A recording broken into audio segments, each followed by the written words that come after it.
दो महीने का तो 1 महीने का वक्त है बेसिकली समीक्षा का, और 2 महीने बाद में। और मेरे साथ पवन वर्मा भी जुड़ गए हैं, राष्ट्रीय महासचिव हैं और प्रवक्ता भी जन स्वराज पार्टी के, नया एंट्रेंट है। पवन वर्मा, जो यहां पर राजीव रंजन कह रहे थे कि भाई एक समीक्षा की जा रही है, उस पर पहले से ही शको शुबा करना, लोगों के मन में एक डर खौफ पैदा किया जा रहा है क्या? समीक्षा तो एक निरंतरता है, एक प्रक्रिया है, वो जो चलती रहनी चाहिए। ठीक है, इस बार 22 साल बाद हो रही है। संदीप जी प्रणाम। ऐसा है कि चुनाव आयोग इन मामलों में सर्वोच्च है, तो हम उस पर शुरुआती कोई शक नहीं करना चाहते। पर चुनाव आयोग चुनाव के 2 महीने पहले ये समीक्षा कर रहा है। हमारी मांग ये है कि जो भी वो करे वो पारदर्शिता से करे। वो इसलिए हम कहते हैं कि इस समीक्षा पर पहले विवाद उठ चुके, महाराष्ट्र में उठे थे। एकाएक 34 लाख नए वोटर ऐड हो गए और बहुत से जो सूची में थे वो नहीं रहे।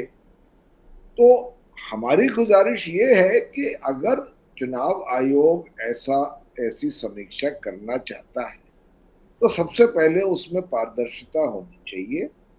पार्टियों के साथ वो सलाह या नहीं, जो चित भी जो मेरी पट भी मेरी भी हो रहा है क्या पवन जी? चुनाव मुझे आयोग कह रहा है, आप पहले महाराष्ट्र पर सवाल उठा रहे थे, अब हमने यहाँ समीक्षा शुरू कर दी बिहार की, तो यहाँ भी सवाल उठाने लगे। नहीं, ऐसा है कि हम सवाल इस पे नहीं उठा रहे कि चुनाव आयोग ये कर सकता है कि नहीं। हम एक सवाल जरूर उठा रहे हैं कि 2 महीने चुनाव के पहले जब आपके पास पूरा समय था, आप ये इलेक्टोरल रोल्स का रिवीजन कर रहे हैं, पहली बात। दूसरा, आप करें, पर किनको आपने सूची से अलग किया है, किनको आपने शामिल किया है, इसको आप सार्वजनिक रूप से पब्लिक डोमेन में लाइए।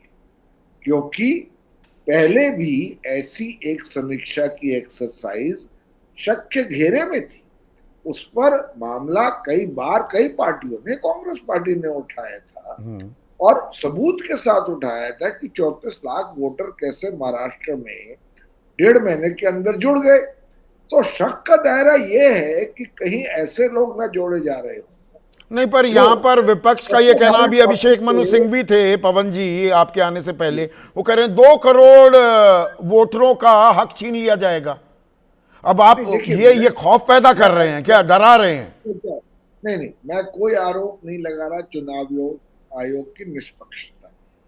मैं तो कह रहा हूं ये मांग होनी चाहिए हर बिहार के नागरिक की कि भाई आप समीक्षा कर रहे हैं, मेरा नाम पहले था अब नहीं है, तो आप हमको सूचित तो करेंगे, आप इसको सार्वजनिक तो करेंगे, आप कहीं किसी वेबसाइट पर तो डालेंगे कि भाई ये नाम था अब नहीं है और दूसरा जोड़ा जा रहा है।